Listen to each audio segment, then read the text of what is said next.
Hello students, I am Shobna Dasgupta, your chemistry teacher. After a long gap, I am again here for you. In chapter 2, little bit portion was left. Chapter 2, that was elements, compounds and mixture. I was teaching you separation from solids from solids, and separating insoluble solids from liquid, that I taught you before. Now, this topic, separating soluble solids from liquids. Which solids are soluble in liquids, how to separate them, that I am going to teach you. There are some solids such as sugar and salt which get completely dissolved in water.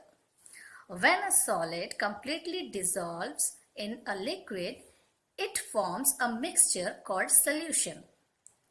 Solids that can readily dissolve in a given liquid are called soluble solids. To separate a soluble solid from its solution, the following method is used. First one is evaporation. What is evaporation? The process of converting a liquid into vapor either by exposing it to the sun or by heating is called evaporation. In this method, we heat the solution or leave it open in the sun till all the liquid evaporates, leaving behind the solid components. Evaporation is mainly used to obtain common salt from seawater or salt solution. Here is one activity by which you can understand how to evaporate the water.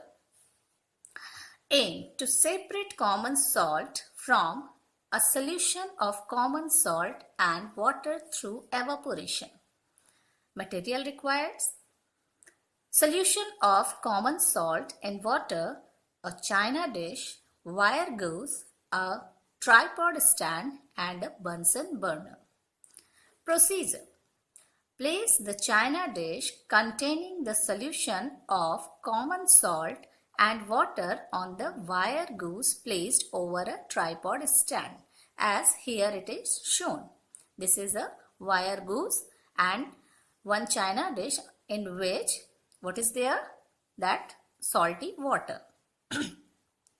Light the burner and heat the solution gently. Here is a burner which you will light and this solution will get heat.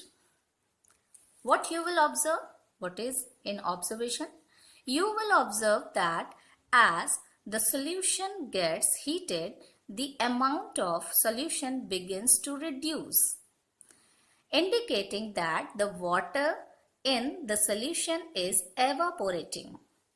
When all the water has evaporated, you will find a white residue left behind in the china dish. All water will evaporate and only salt will be there as residue. What is the conclusion? The white residue left behind is the common salt. Thus, in this way, the salt is separated from its solution through evaporation. Now, next is separating mixtures containing more than two components. Suppose two components are mixed. Sorry, not two, three. More than two it is saying, means 3 or 4 components are mixed. Then how to separate? So far, we have studied how to separate a mixture containing two components. But if a mixture contains more than two components, we need to use more than one method to separate them. The method of separation and the order in which they are used depend upon the different properties of different components, and thus one method of separation is preferred over the other method. One by one we will use the method of separation. For example, here with example you can understand. For example, if we want to separate a mixture of iron filings, sulfur powder and salt. Three things are there. You can see iron fillings, sulfur powder and salt. We need to use the following method. Firstly, use magnetic separation method to separate the iron fillings from the mixture. Iron fillings will attract by magnet. So, magnetic separation we will use here. Then, add some water to the rest of the mixture and stir until all the salt dissolve in it. Okay. After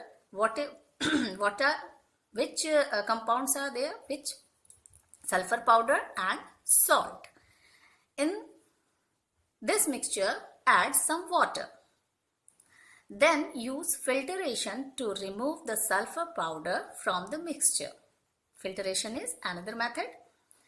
And lastly, use evaporation to separate salt from the salt solution. So you can see we used here three methods. First one is magnetic separation, second one is filtration, and third one is evaporation.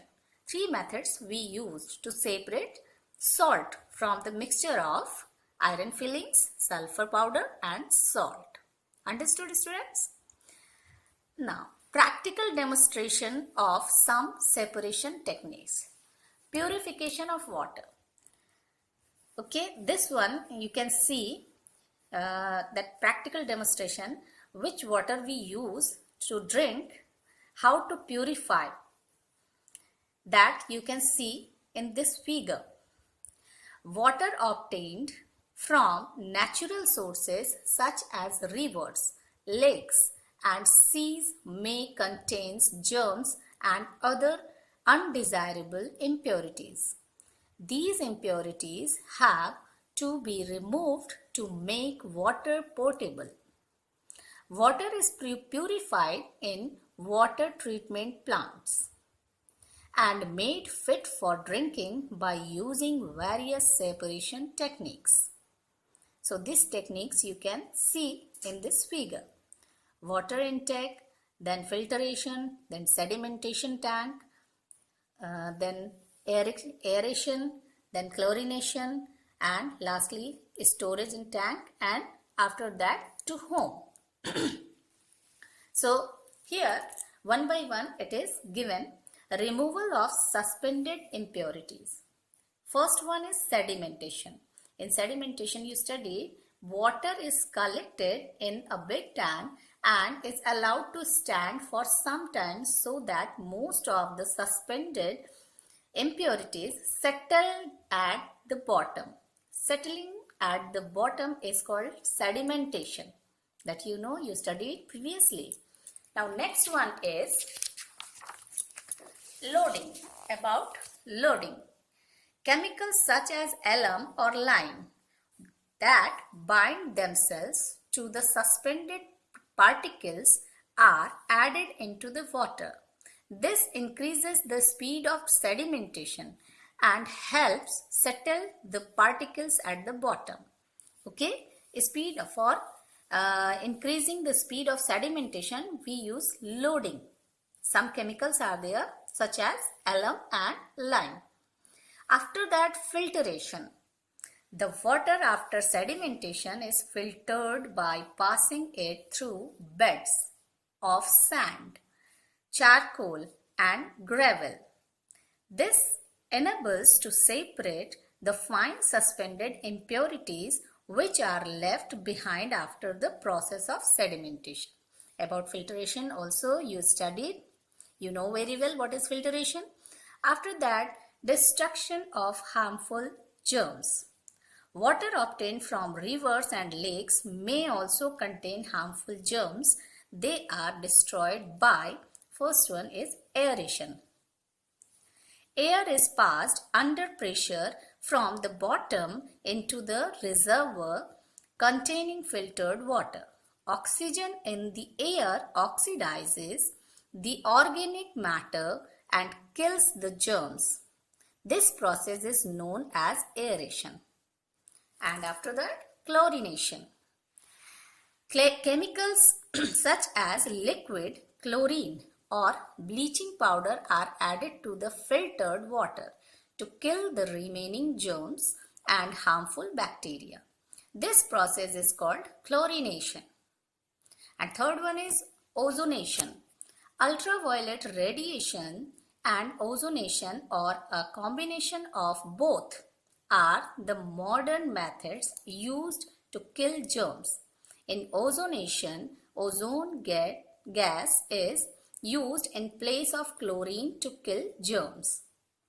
Water purified of impurities and germs is safe for drinking and is stored in covered tanks, from where it is supplied to residential areas through a network of underground pipes. These all process you can see in this figure. Try to draw this figure, students, okay, and learn all these process, okay. And after this, next video I will give you the question answer of this chapter, okay. So in this video till here, students, thank you.